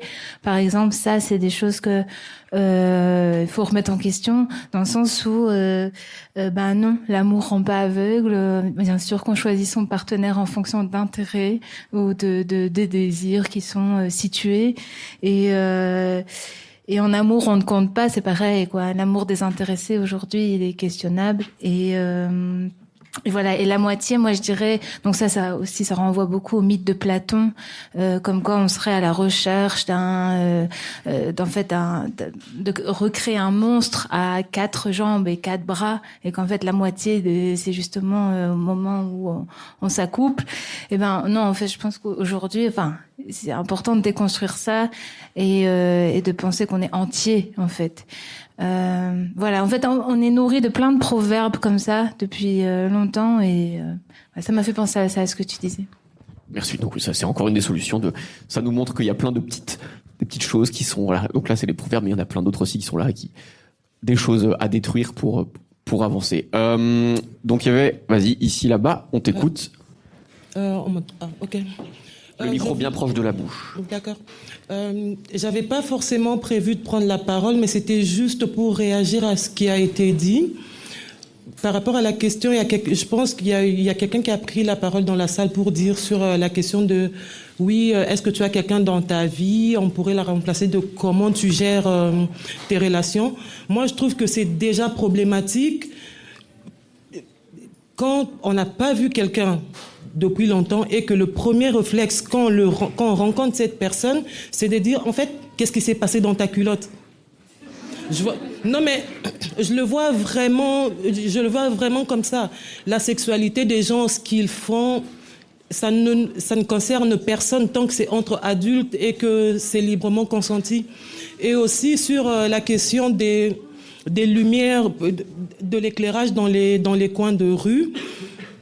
Je pense que la personne faisait allusion notamment aux agressions sexuelles et tout ça et les viols. Je me dis, c'est dommage parce qu'en cette matière-là, on a plus de chances de se faire agresser sexuellement en privé par des personnes que l'on connaît que des personnes dans la rue. Et malheureusement, cette manière de dire les choses renforce le mythe du violeur qu'on va rencontrer dans un coin de rue sombre. Et malheureusement, on passe à côté de l'essentiel, ça veut dire de se méfier des personnes qui tournent autour de nous. Moi, je le dis, et ça peut paraître violent, mais moi, je l'ai toujours dit, je me méfie beaucoup plus des gens de ma famille, notamment de mes frères, que d'un mec lambda dans la rue. C'est dommage, mais c'est comme ça. Et je me rappelle même une fois, il y a ma meilleure amie qui me dit « Ah, j'aime bien ton cousin. Est-ce que tu pourrais pas faire en sorte de nous mettre ensemble ?» Je lui ai dit « Bah non. » Elle me dit « Mais pourquoi? Ça pourrait être super qu'on soit belle-sœur. » Je lui ai dit « Mon cousin ne supporte pas que ses sœurs à lui sortent avec ses amis. Ça veut dire qu'il sait que ce sont des chiens. Donc, s'il continue à les fréquenter, ça veut dire qu'il n'est pas différent d'eux. Et quelqu'un comme ça, je suis désolée, il a beau être mon frère, je veux pas de quelqu'un comme ça à côté de mon ami. C'est vraiment non, non, non. Voilà.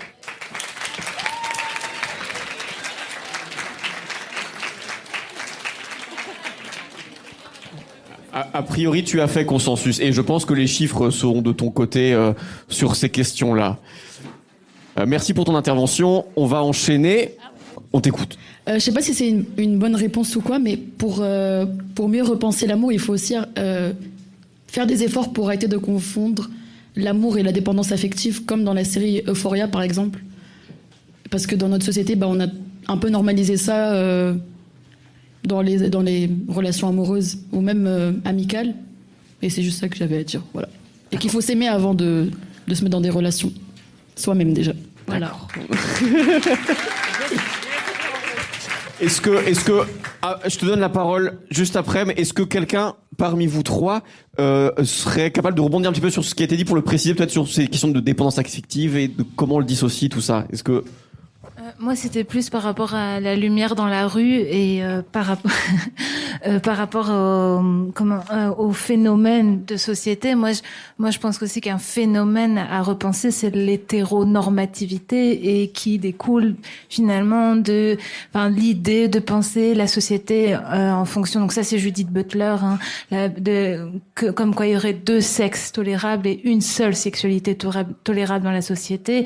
Ça, c'est pour moi aussi l'influence que ça a sur la violence qui peut donc je pense vraiment que c'est aussi la question de l'hétéronormativité. Je sais pas si tout le monde est à l'aise avec ce terme, donc normé.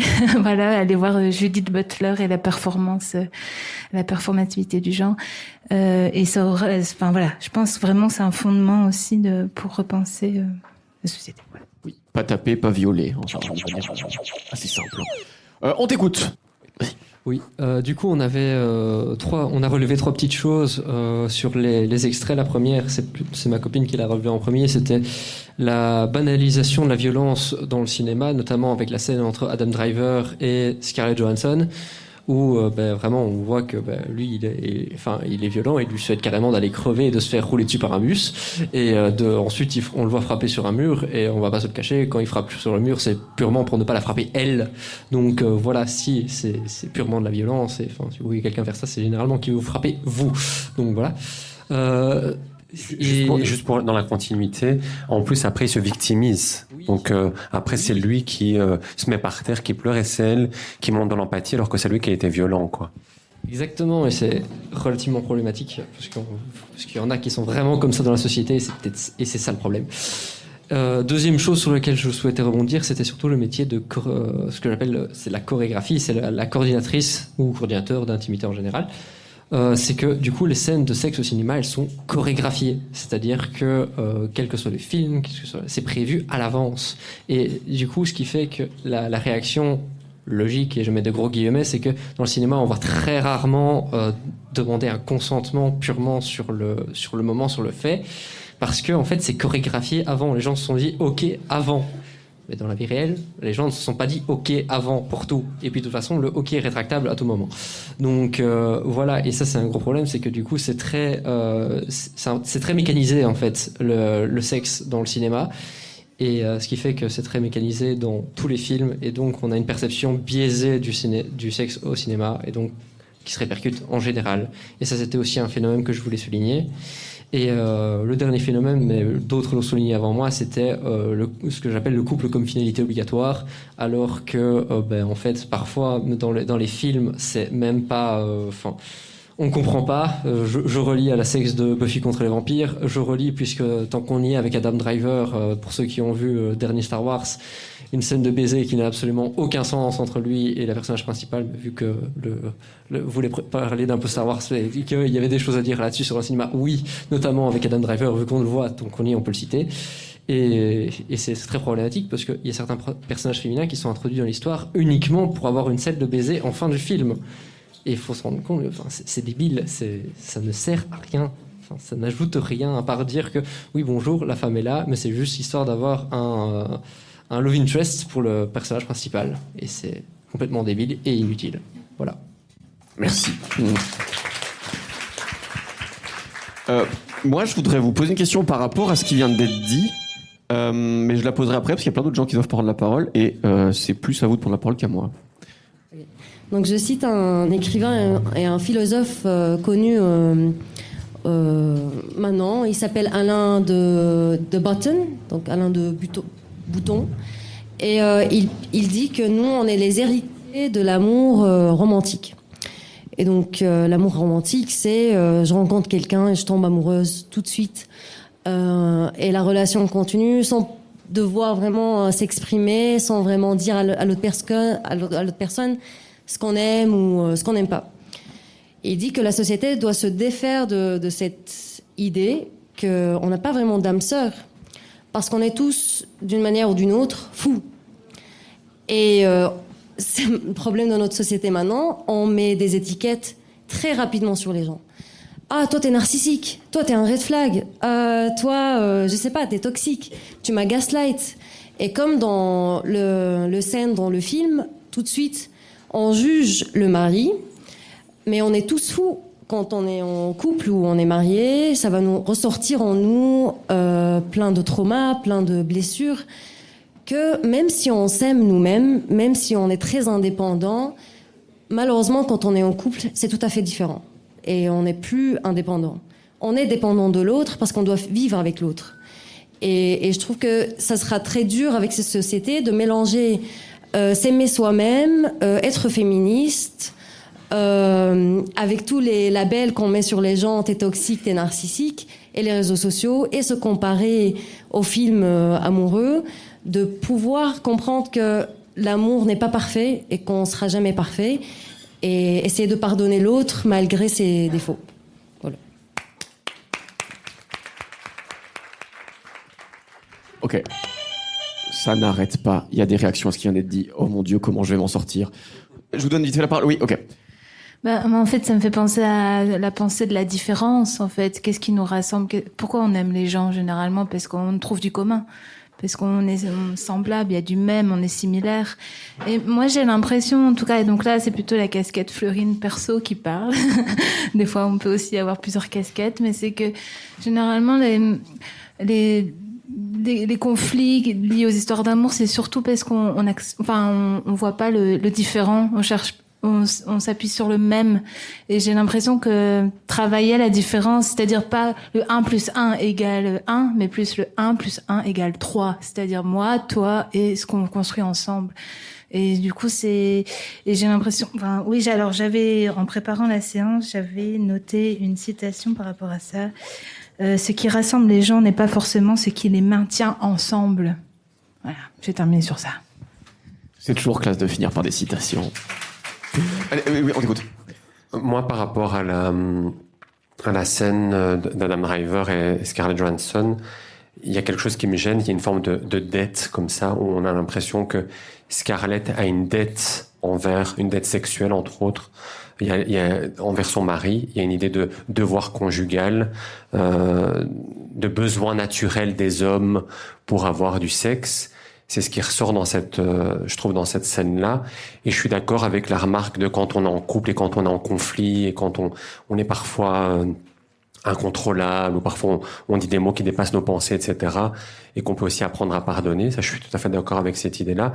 Mais ici, le fond me gêne dans le sens où il y a cette idée, effectivement, si je t'ai trompé, c'est parce que tu fais pas assez de sexe avec moi. Moi je suis un homme, j'ai des besoins, c'est pour ça que je suis allé voir ailleurs. Ça, ce côté-là me gêne. C'est certainement ma casquette de sexologue, mais c'est plutôt, le couple, c'est pas une idée de sexualité qui a besoin plus ou moins de sexe, c'est plutôt une idée de connexion. Alors ça pourrait être une connexion émotionnelle, physique, érotique, et pas forcément sexuelle. Et ici, un peu tout ça qui tourne autour de lui finalement, et de ses besoins, et c'est ça, je trouve, qui est un peu dysfonctionnel, je crois, dans cet extrait, qui est gênant, dans cet extrait, au-delà au plus de la violence, etc., que les gars en avaient parlé. Mais voilà, je voulais juste reparler sur le côté de devoir conjugal. C'est une réponse très claire à notre question. Arrêtons de faire ça. On reprend aux prises de parole dans la salle. Du coup, nous, on avait pas mal parlé aussi de ce que c'est réussir sa vie en société par rapport à l'amour. Et il y a beaucoup ce schéma qui revient, qui était très présent chez nos grands-parents, chez nos parents, mais qui est aussi encore très présent dans notre génération. De réussir sa vie, c'est avoir une maison, une voiture, un chien, des enfants, être marié.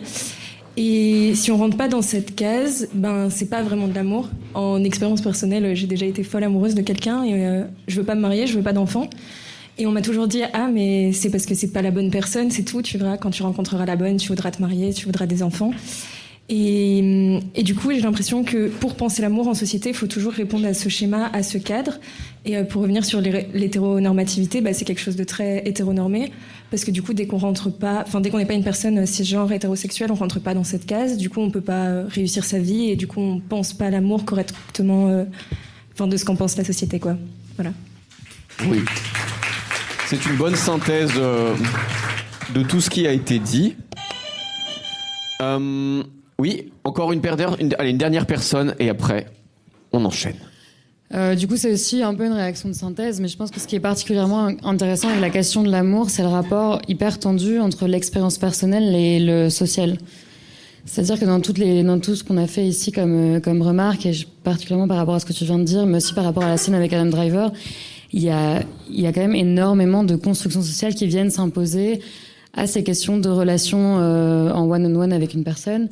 Donc oui, il y a tout le côté pardon, et il y a tout le côté savoir faire relation avec la personne en face de soi, mais je pense qu'il y a aussi tellement une importance de déconstruction, et c'est ce qu'on essaye de faire aujourd'hui du coup, mais du coup des schémas qu'on a créés. Je trouve que la scène avec Adam Driver, où il vient de lui dire, et on en a discuté à table, mais il vient de lui dire j'ai envie que tu sois morte, et elle va le consoler. Et je trouve que ça, il y a vraiment, je pense que c'est intéressant de le relier avec les théories du cœur, par exemple. Il y a quand même vraiment un rôle qui nous est proposé et imposé de l'extérieur, qui viennent aussi s'impliquer aux relations privées. Et donc, je pense le remettre dans le social, au-delà aussi du psychologique, c'est intéressant, et un bon moyen de rentrer dans la question, quoi. Voilà.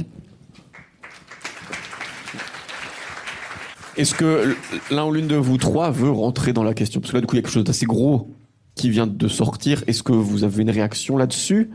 Non, moi je vais juste citer à la suite Paola Tabet, qui est une anthropologue états-unienne qui a travaillé sur ces questions et sur l'échange du continuum économico-sexuel, et qu'en fait elle vient aussi dire qu'en fait on a tendance à distinguer la prostitution d'une part, par exemple, et je donne un exemple, je vais vous allez voir où j'arrive, et les échanges romantico dans le mariage, etc., qui seraient pas de l'ordre économique. Elle vient déconstruire tout ça en disant qu'en fait la question des échanges économiques ont lieu dans le mariage au même titre que dans la prostitution, en fait, et là pour le coup il y a un échange, un continuum, alors elle appelle ça le continuum économico-sexuel, où là de fait il y a un présupposé comme quoi parce qu'ils sont dans le mariage, lui attend d'elle un échange qui est d'avoir un rapport sexuel, quoi. Et peut-être aussi une réflexion par rapport aux normes qui sont véhiculées évidemment dans les films, dans le cinéma. Les normes, les normes sociales, c'est ce qui est accepté, ce qui est valorisé, ce qui est attendu par une certaine société dans une certaine époque. Et les normes servent aussi de repères. Et si vous pensez chacun et chacune, quand vous regardez une série, quand vous allez chercher des infos sur Internet, quand vous regardez un film, on est aussi en recherche de repères. On est en recherche de repères. Qu'est-ce que c'est qu'un couple? Qu'est-ce que c'est, parce qu'ici on parle de l'amour, mais à tout niveau, autre que ce qu'on a connu dans sa famille. Et donc on est en recherche de normes. On est en recherche de repères. C'est difficile de savoir comment fonctionner en société, comment fonctionner en famille, sans repères. Et donc, à la fois, on est en recherche de repères, et en même temps, ces normes viennent parfois nous amener des repères qui ne sont pas cohérents avec nos valeurs ou avec ce qu'on souhaiterait. Et donc il y a tout un échange aussi.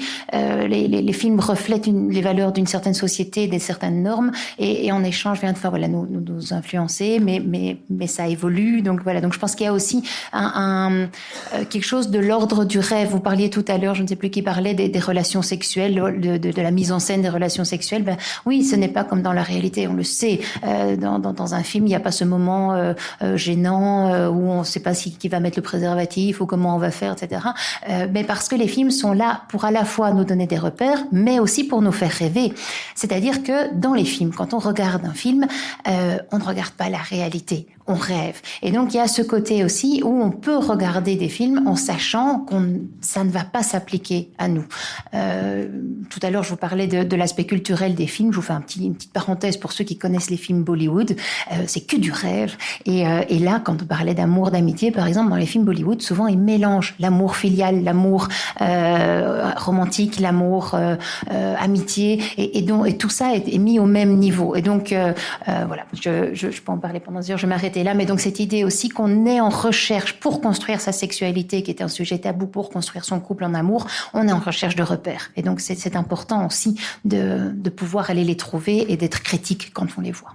Très bien. Merci beaucoup pour ce mot de la fin. J'imagine qu'il y a encore beaucoup de prises de parole qui souhaiteraient être faites. C'est le moment où on va être frustré et que du coup, je vous ai parlé d'une deuxième chance. Donc, essayez de garder en tête ce que vous avez là et puis on en reparlera dans 4 mois si vous avez encore un peu d'énergie. On va passer du coup au troisième et dernier sujet de la soirée. Et pour ça, on va s'éloigner un petit peu de la mièvrerie des bisous baveux avec la langue et des ex toxiques.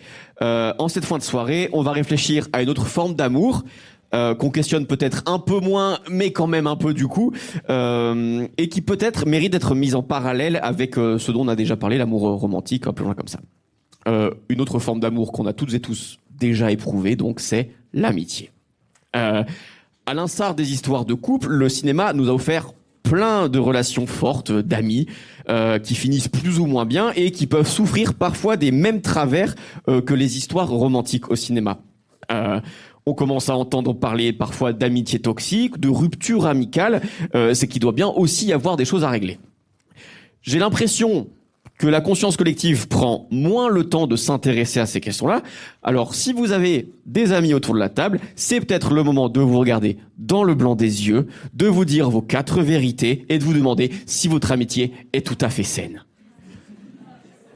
Je plaisante, bien sûr. Donc, on va parler d'amitié, d'amour dans l'amitié, et je laisse Lola et Marion vous présenter les 2 derniers extraits de la soirée.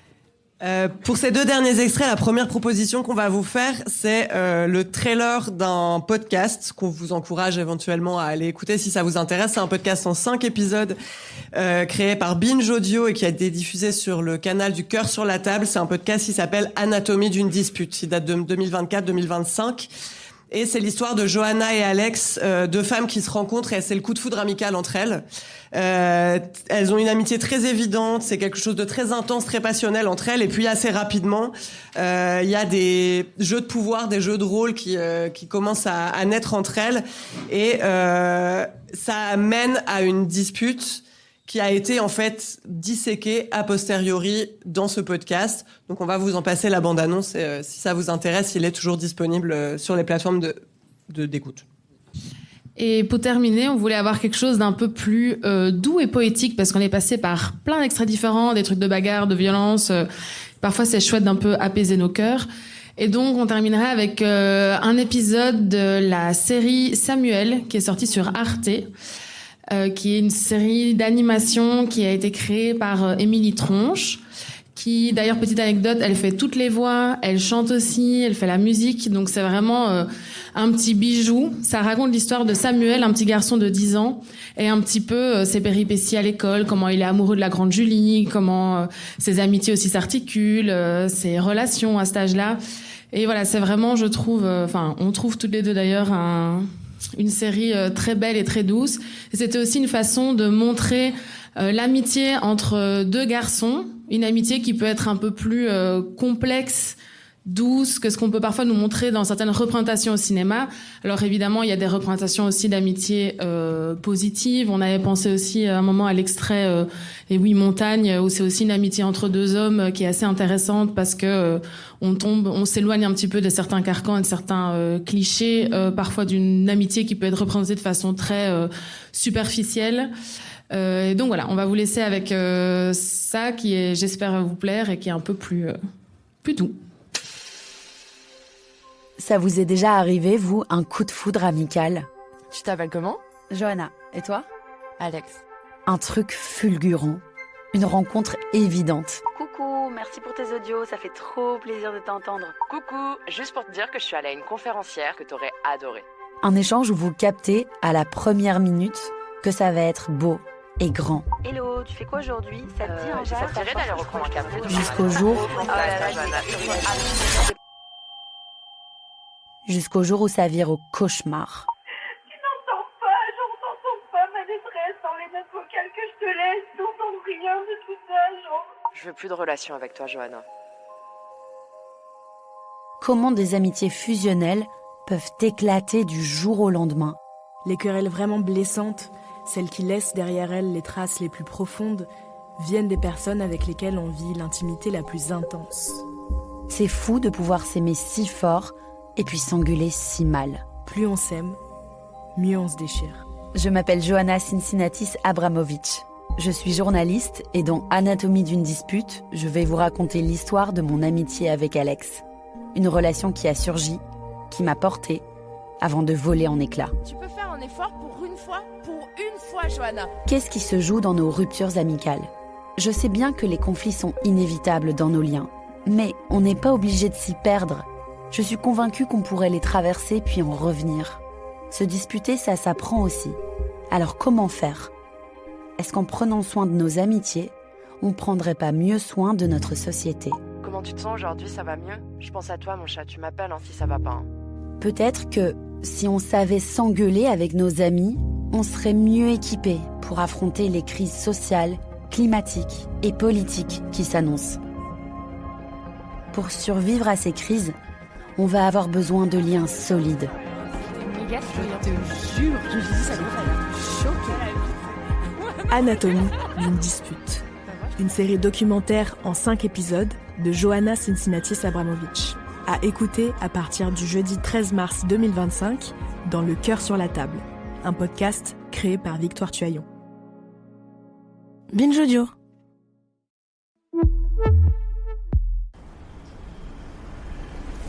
Salut journal, il y a Corentin, sa mamie, elle est morte. Il n'est pas allé à l'école pendant 4 jours, alors la maîtresse, elle a dit on va lui faire des dessins et on va les mettre sur son bureau.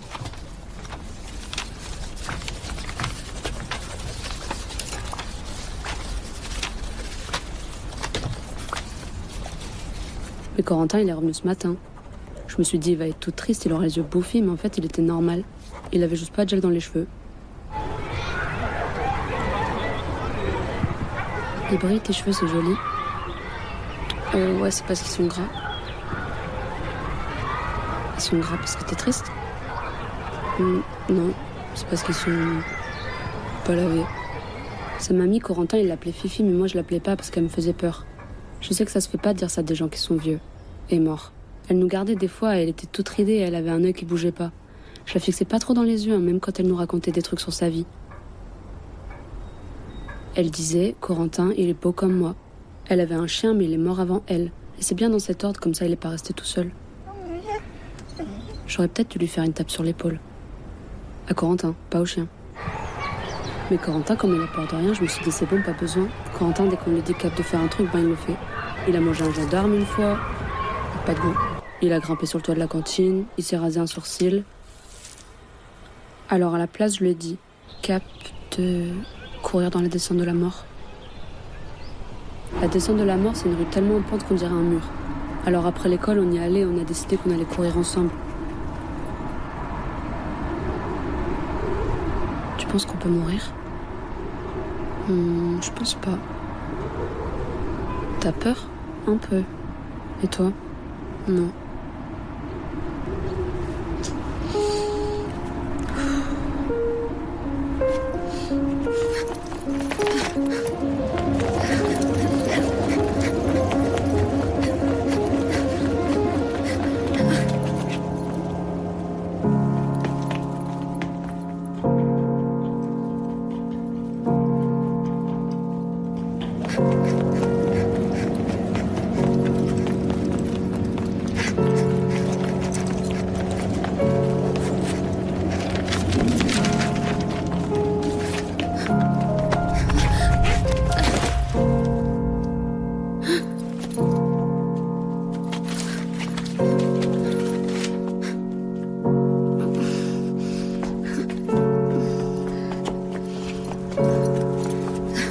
Ça va, Corentin?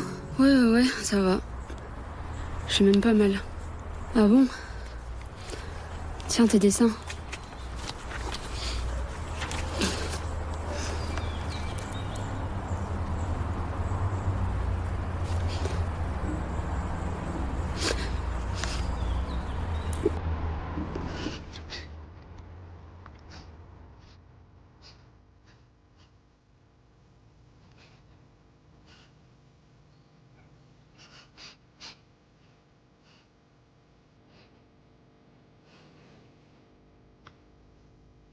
C'est vrai qu'ils sont gras.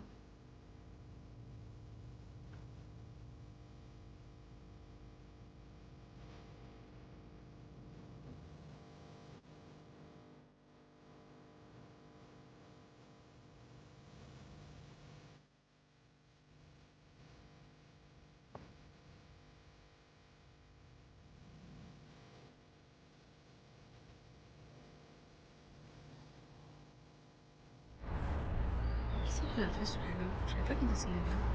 Oui.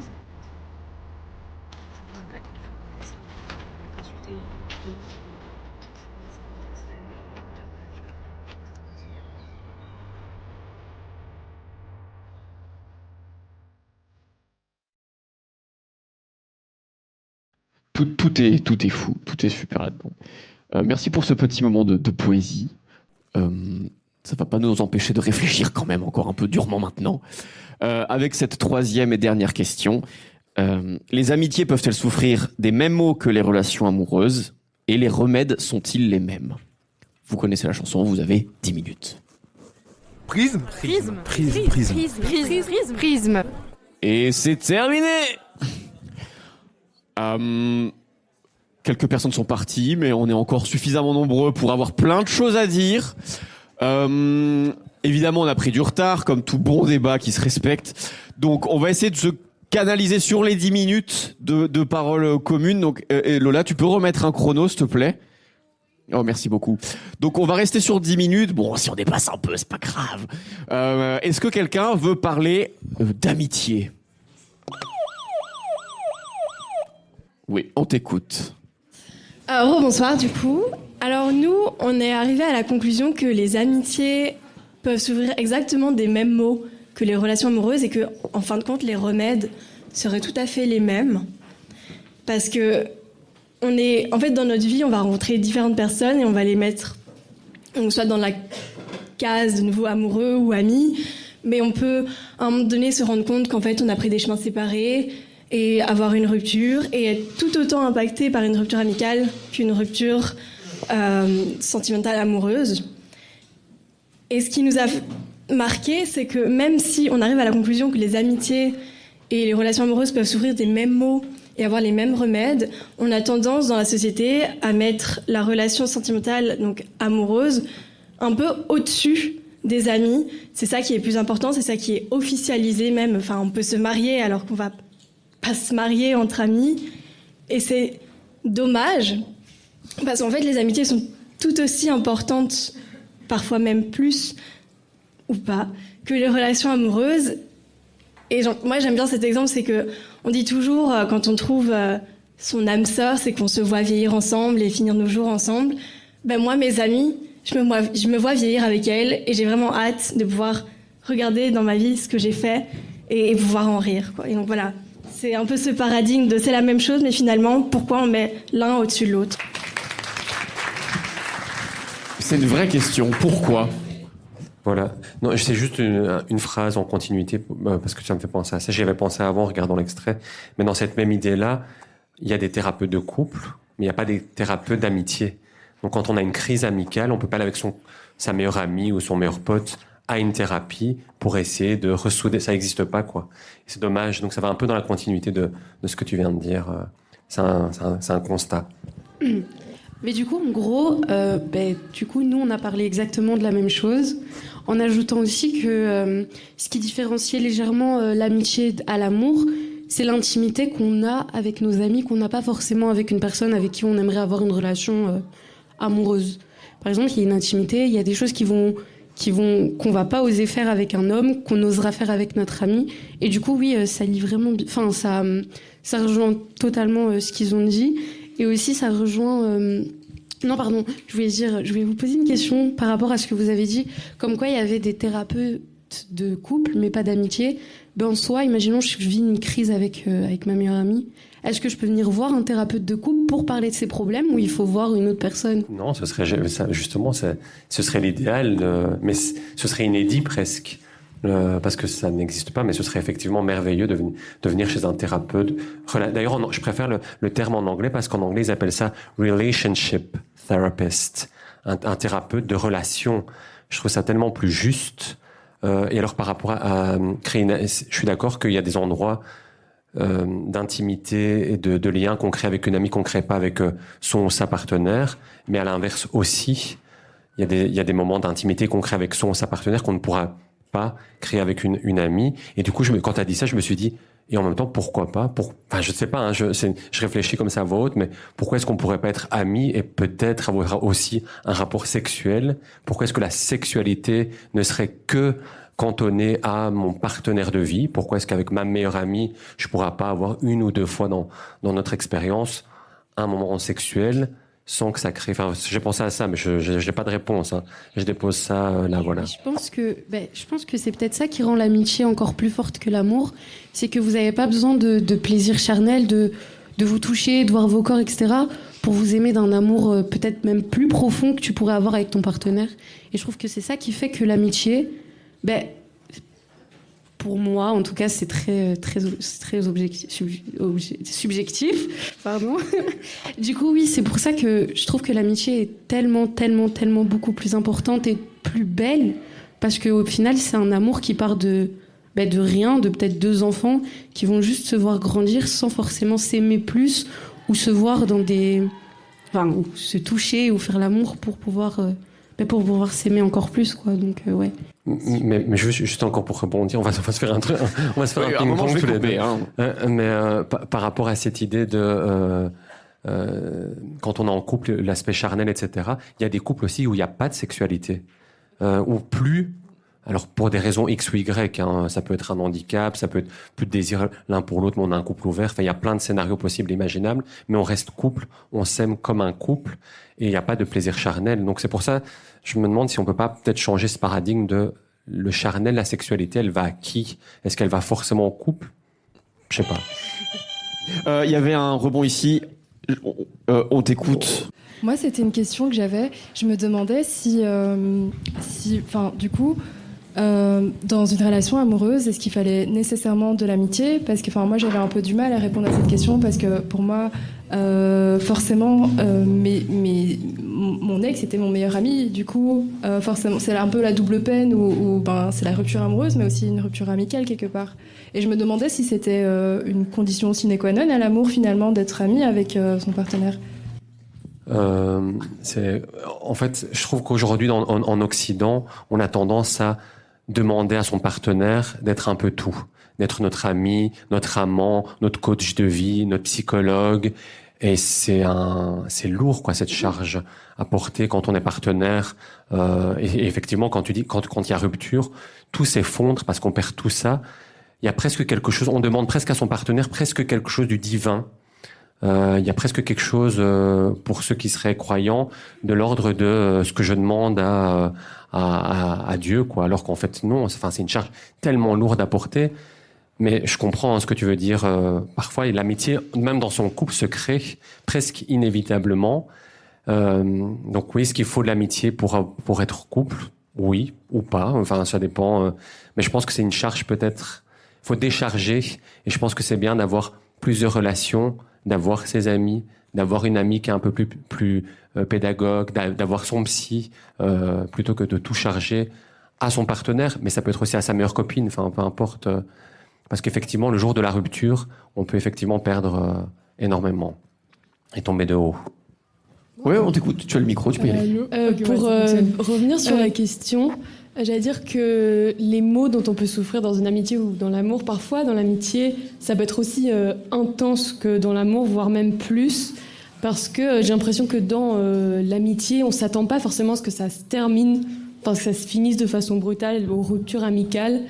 Alors que dans les relations amoureuses, il y a, dans le cinéma, etc., on sait que ça peut se terminer. Et parfois, on se lance dans une relation en sachant que y a moyen que ça se termine, malheureusement. Mais voilà, c'est comme ça. Alors que dans les amitiés, et on n'en parle pas souvent, c'est vrai que ça peut se terminer aussi. Et parfois, ça peut faire plus mal parce qu'on ne s'y attend pas, forcément. Voilà. Et on a peut-être encore moins les outils même pour dire à quelqu'un, à un ami, c'est fini, que dans une relation amoureuse où on a peut-être un peu plus d'exemples ou de manières de faire parce que ça se fait plus. Donc n'hésitez pas à rompre avec vos amis, c'est ça que j'essaie de vous dire vraiment. Ou aller voir un thérapeute d'amitié, quoi. Oui, parce que c'est rigolo, parce qu'on parle de thérapie de couple, on parle aussi de thérapie familiale, même maintenant aussi. Et donc il y a vraiment l'amitié, donc il y a un business à lancer là, franchement, lancez-vous. Est-ce qu'il y a encore des prises de parole? Oui, il y en avait une au centre, je crois, non? Par rapport à cette question, moi je pense qu'on peut ouvrir et ne pas parler que des mots, mais des contraintes, des obstacles que peuvent rencontrer les relations amicales. Pour moi, je suis plus âgé, je reprends des études, et quelque chose que j'ai vraiment remarqué par rapport à l'amitié, c'est que elle est très idéalisée quand on a entre 20 et 30 ans. Moi-même, j'ai presque trop projeté d'amour dans mes relations amicales. Mais en fait, les injonctions sociétales sont encore plus fortes, je trouve, entre 20 et 30 ans, qu'il s'agisse pour les couples, des relations amoureuses, hétéronormées, comme vous le disiez tout à l'heure, mais aussi pour les relations amicales, parce qu'il y a beaucoup de contraintes, comme le fait que très vite, à partir de 30 ans, on va vouloir se projeter en famille, et ça, c'est une injonction qui est extrêmement forte. Et forcément, ça éloigne beaucoup les amis entre eux, parce qu'on peut être les meilleurs amis du monde, mais à partir du moment où on devient parent, on peut avoir une parentalité très différente, on peut avoir une fatigue qui est très différente, un temps qui est tellement comprimé qu'on n'a plus le temps de voir son ami. Et ça, ce sont des contraintes beaucoup plus fortes pour les relations amicales que des relations purement amoureuses. Et ça, c'est quelque chose pour moi qui est très important. Et il y a un autre pan de l'amour pour moi qu'on n'a pas beaucoup évoqué ce soir, ce qui est normal parce que voilà, on est dans une assemblée généralement de gens qui ne le sont pas. Mais moi, j'ai la chance d'être parent, je suis papa, et l'amour filial est extrêmement fort. Et c'est quelque chose qui est très difficile à décrire, et c'est quelque chose auquel, quand on a dépassé la trentaine, qu'on a des amis qui commencent à être parents, qu'on voit ces petites têtes qui arrivent et qui ressemblent à nos amis qui sont très jeunes, et on se dit mais moi aussi je veux vivre ça. C'est vraiment quelque chose de viscéral, quoi, quelque chose qu'on ne peut pas aller contre ça. Et donc l'amour filial pour moi c'est ce qui se rapproche le plus d'un amour pur, quoi, vraiment. Il y a une toxicité, il y a forcément aussi des relations qui sont déviantes, mais pour moi il faut ouvrir sur l'amour filial, et c'est quelque chose qui est très très peu représenté dans le cinéma justement. Et je vous invite à regarder ça si jamais vous pouvez le faire. C'est un film du coup qui s'appelle, je vous le retrouverai tout à l'heure, mais en gros c'est After Sun. C'est l'histoire d'un père et de sa fille, et sa fille en gros essaye de se rappeler la relation qu'elle avait avec son père dans un village de vacances en préfabriqué. Il n'y a rien qui est beau, mais il y a une beauté absolument incroyable qui se dégage de ce film par cette relation entre sa fille et son père. Et c'est là où on voit tout l'amour que pour moi est le plus pur possible, celui d'un père qui, allant très mal, sans vouloir spoiler, arrive à sortir de sa condition et juste donner le meilleur qu'il puisse donner pour sa fille, lui donner des bons souvenirs. Et c'est comme ça qu'elle se rappelle de ça après. Pour moi, c'est l'amour le plus pur. Ok, merci. Eh bien, faites des gosses. C'est ça le mot de la fin, faites des gosses.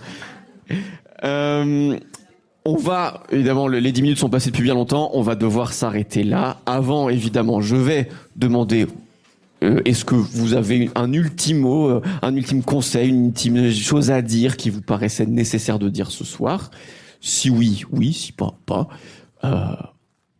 Moi, je voulais juste, mais ce sera pas à discuter maintenant, mais c'est juste pour faire évoluer la pensée. Mais on n'a pas parlé de la relation, enfin de l'amitié entre garçons, qui est juste là, qui est plus ou moins tolérée enfant, qui est presque inacceptée, ou en tout cas tout ce qui est tendresse, affectivité entre hommes, c'est assez rejeté. Ça me fait penser à un film belge de Lucas Dont qui est Close, où on voit justement deux enfants comme ici qui sont potes, ils deviennent ados, et là ils sont stigmatisés comme gays, alors qu'ils sont juste potes. Et donc il y a un côté aussi là où on n'autorise pas aux hommes de développer les amitiés masculines liées au physique, à la tendresse, à l'amour du coup. Voilà, j'espère qu'on aura l'occasion un jour, parce que je trouve que c'est un sujet assez important aussi, et qui du coup peut aussi aider peut-être à rendre le cœur de certains hommes plus tendre, si on les autorise à être plus amis à l'âge adulte, tout simplement. Je rebondis sur ce que tu disais. Il y a un sociologue que j'aime bien qui s'appelle Kevin Dieter et qui a fait une recherche dans les écoles, et il montre voilà, il a posé la question aux enfants, donc il les a fait dessiner sur qu'est-ce que l'amour, et donc il a écrit un article quelle est la différence entre l'amour et l'amitié, et il montre comment en fait dès l'école on apprend qu'en fait on est amis avec le même genre que soi. C'est-à-dire que les filles sont amies avec les filles, les garçons avec les garçons, et que finalement l'amour se crée, en tout cas l'hétéronormativité se crée dès l'école, dans le sens où on se construit contre la figure de l'autre genre. Et ça, c'est intéressant aussi à déconstruire. Alors Isabelle Claire aussi, qui est notre sociologue, a aussi travaillé sur l'adolescence cette fois-ci, et comment les filles apprennent à se construire contre la figure, donc je vais dire un gros mot, mais c'est le cas, de la pute, et les garçons contre la figure, je vais encore dire un gros mot, du PD. Et donc elle utilise ces mots et ces concepts, parce que finalement c'est des mots du terrain, des jeunes. Et alors une dernière chose, et je conclue là-dessus, c'est donc voilà, pour moi j'aime les sciences sociales parce que ça me propose des concepts. Donc là on a beaucoup parlé de contexte, de phénomènes, donc c'est des choses qu'on peut voir, qu'on peut observer, et les concepts c'est des idées qui nous permettent d'éclairer les réalités. Et du coup, je vous propose un concept, c'est le concept de script, parce que c'est aussi un concept qui est très lié au cinéma. Et donc le script donc c'est un concept qui a été formulé de script sexuel donc je reprends mes notes de Gagnon et Simon, donc c'est des États-Uniens. Et en fait, qu'est-ce qu'ils nous disent, les scripts sexuels? Ils nous disent surtout quoi, comment, quand, où, pourquoi et avec qui on doit faire les choses. Donc ils montrent comment, en fait, le cinéma, notamment, enfin là on prend l'exemple du cinéma, nous montre qu'est-ce qui est acceptable et dans quel ordre, comme un script, un scénario. Et en fait, nos vies amoureuses et amicales sont scriptées, sont scénarisées. Et je pense qu'aujourd'hui, notre enjeu, c'est d'avoir un regard critique sur ces scripts. Donc, pour vous donner un exemple, par exemple, le script connu du Rendez-vous galant, par exemple, qu'on a vu au cinéma ou qu'on connaît, je pense tous et toutes, de l'homme invite une femme à dîner, il paye l'addition, et il y a quelques échanges furtifs après être passé au restaurant et on s'attend à ce qu'il y ait un rapport sexuel à la fin. Ça, c'est un script qui vient dire, voilà, des normes hétéronormées, aussi une injonction à la sexualité et tout ça. Donc, c'était vraiment un exemple. Je vais m'arrêter là sur les scripts, mais on a pu voir à plein de reprises ces scripts. Et puis, peut-être une dernière chose au niveau des mots. Alors nous, en français, on est très pauvres, on n'a que le mot amour pour parler d'amour, mais en grec, par exemple, et c'est votre intervention qui m'a fait penser à ça, je sais pas si vous savez, mais il y a plein de mots pour parler d'amour. Donc on a l'agapé, qui est l'amour désintéressé, qu'on peut avoir dans l'amour entre un parent et un enfant, entre même le non-humain aussi. On n'a pas parlé non plus d'amour entre non-humain et humain, donc avoir un amour pour son chat, pour son chien, ou même pour un dieu, pour l'art, etc. L'amour, il est vraiment pluriel. On a philos, donc c'est qui vient d'ailleurs de philosophie, de l'amour pour philéa, c'est l'ami d'ailleurs. Donc ça c'est l'amour de camaraderie et puis notamment Eros, donc l'amour érotique charnel. Bon, je vais m'arrêter là, mais voilà. Un petit mot de la fin aussi, que ce soit les normes de genre, que ce soit les scripts, que ce soit les représentations de l'amour, on y est tous sensibles différemment à différentes étapes de notre vie. Donc je vous invite à choisir les films, les séries, les livres que vous allez lire, que vous allez regarder, selon ce que vous vivez, de ne pas vous exposer, de ne pas vous faire violence quand vous êtes en pleine rupture ou quand vous êtes en recherche d'un moment de repère par rapport à ce que c'est qu'une relation amoureuse, par rapport à ce que vous vivez. Sélectionnez aussi ce que vous regardez, ce à quoi vous allez vous exposer et gardez cet esprit critique quand vous les lisez, les regardez. Voilà.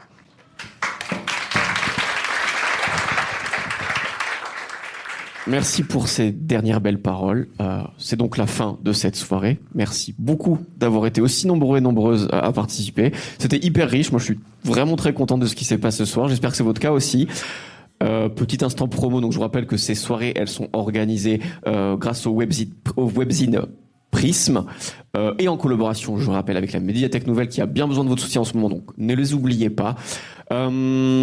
Suivez l'Insta Better Call Science sur Instagram pour avoir les dates des prochains débats. La prochaine, c'est le 27 novembre, je crois.